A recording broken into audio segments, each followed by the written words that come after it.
I am thrilled to have you guys back in the studio again. This is Gillian Welch and David Rawlings. Last time I saw you was 2017, I think, in this very same room. And I'm really excited to have you back. Thank you for coming. We're thrilled to be back. Yeah. And congratulations on the new record.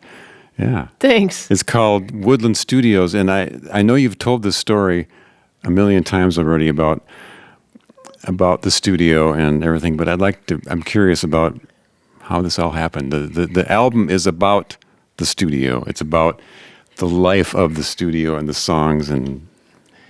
Yeah, when we had put together the collection of songs and were trying to see what kind of tied together a lot of the themes, both the themes in terms of arrangements, the themes in terms of what was in the writing, it felt like there was a thread that ran through it that where everything had been colored by the studio, which had been damaged in the 2020 tornado, and then we kind of were trying to get through the rebuilding of that, and also just going through a lot of what people went through in those times, and we could feel it on all the songs. Yeah, I think we were so grateful that it still existed, we wanted to use it, and also maybe draw a little attention to it. It is kind of an entity. Yeah. It has a character and a long history before us. Yes. Right. We're just part of Woodland's story. So, we try to be good caretakers, and, I was just so, I don't know how else to say it. I was just so grateful that it hadn't been turned into rubble. Right. As I understand, the tornado came through Nashville, tore the roof off the studio, and filled it with water, basically, right? And yeah. And it was, yeah. And they're in the middle of the night looking for... Yeah, trying to get gear out of the... Right. I mean, this is a studio here, and a similar ceiling height here, and when immediately thereafter, the rain started sort of working through these secondary roofs, and within, a few hours, it was as if it was raining pretty hard in, a room like this. Yeah. But it took a while to figure out what on earth was going on. It was pitch black everywhere, and we just couldn't tell what was happening, what seemed to be structurally sound. Then after 2 more hours of torrential rain, areas we thought were safe and had been putting guitars and whatnot, then just started to collapse. So it was like a rolling, disaster that just kept going. Yeah. I mean, it isn't really...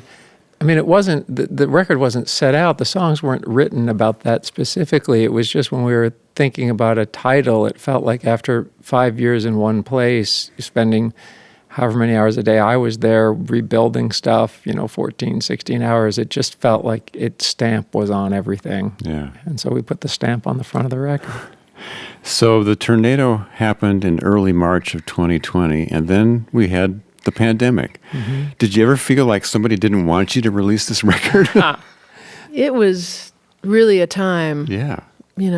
I can't count how many times I said to people, well, I never thought I would live through a time like this. It just felt pretty apocalyptic over there in East Nashville, where we didn't really have proper power for a couple months. Yeah. Because people couldn't come work on it even. It was just those blue cop lights, the cop cars, they, for a long time, it was a little bit of a nightmare world. How much stuff did you actually lose in the tornado?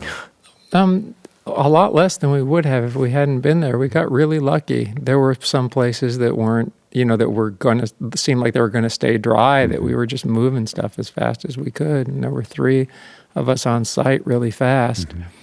I mean, the real difficult thing to consider is if we'd been here or on the road anywhere, there would have been no one there, and we would have lost, as opposed to losing, 5% of stuff, we would have lost 95% of stuff.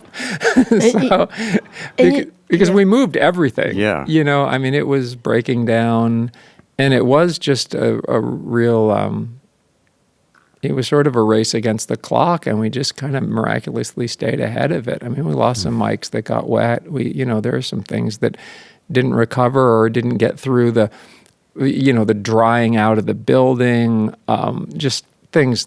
But I mean, we were really lucky, all things considered. And here we have some new music, so it's great. Talking with Gillian Welch and David Rawlings about their new record, Woodland, which has been out since August 23rd, if I'm not mistaken. That sounds right. Yeah. And were any of the songs already in place before the tornado? Oh, yeah. We did, yeah. The Bells and the Birds. Mm-hmm. I mean, nothing was recorded before then, but there were songs, some pieces of these songs, and some songs go back prior. Mm-hmm. Well, and Hashtag, obviously got started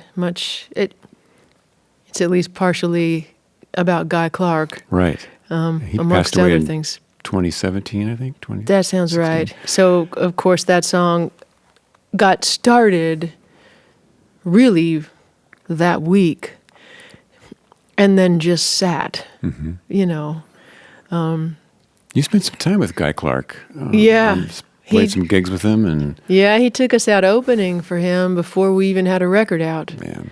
I was looking at those dates, and they're so early. They're, early 90s, and we 93, 94. Yeah. I found a great marquee picture of the Great American Music Hall in San Francisco, and we were touring under both of our names. And it's Guy Clark, and then it has our names down there, and we'd taken a picture of it because we couldn't believe we were on a marquee.